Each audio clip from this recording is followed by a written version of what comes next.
When my husband and I got married, we promised to be faithful to each other.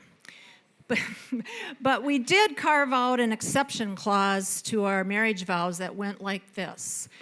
In the unlikely but not impossible case of Stevie Nicks coming for my husband or George Harrison coming for me, we would let each other go. Because my husband knew that at the age of 10, I had a cataclysmic experience. When I first heard my first Beatles record, I could not believe what I was hearing.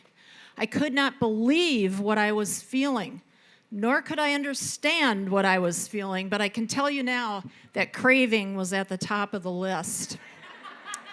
Now, back in the days of Beatlemania, it was customary to pick your favorite Beatle. Most girls, and probably quite a few guys, picked Paul. And rightfully so, because not only was he gorgeous, but he really wanted you to like him back.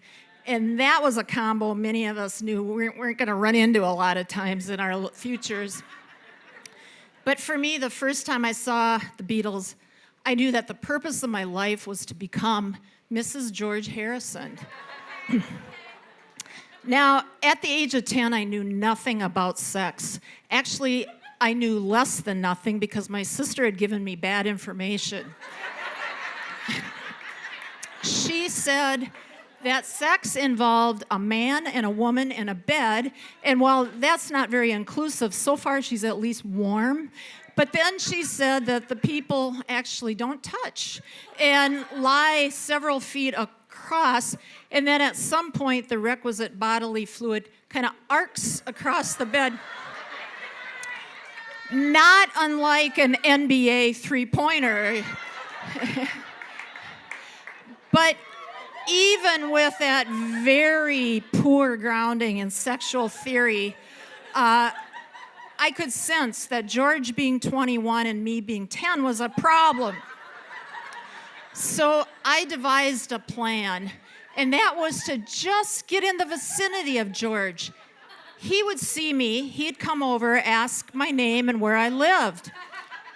And then he'd say, "Well, Annie, I'm not sure where Mankato, Minnesota is, but when you turn 18, I will come for you and we will get married."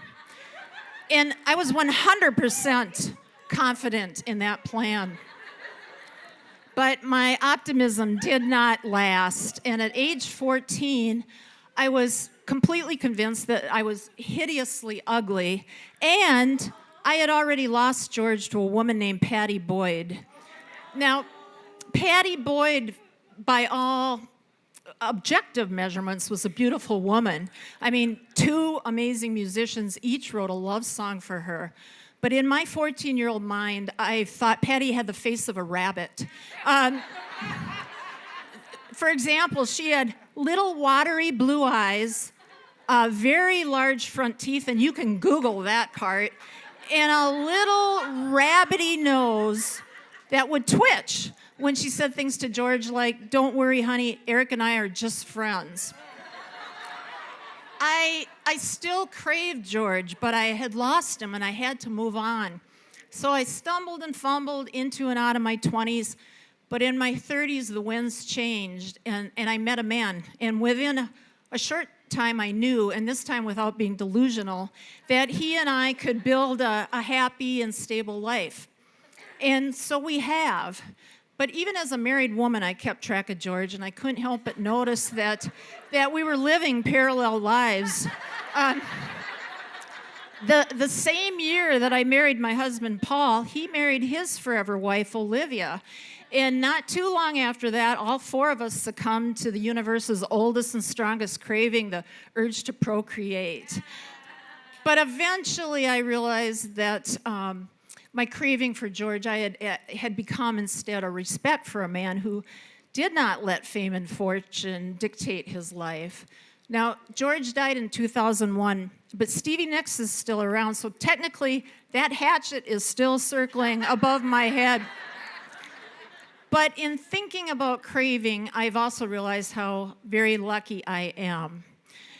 Yeah, because with another roll of the cosmic dice, I might have been the one born beautiful, big-toothed, and blonde in Britain, and I would have been the model George fell in love with and asked to marry. And if that had been the case, I would have said, yes, George, I will marry you. But if a man from Minnesota named Paul W. comes for me, you will have to let me go. Because what I've realized about craving, for me, what I've learned is the best place to be, the sweetest spot of all, is when you're lucky enough to crave what you already have. Thank you.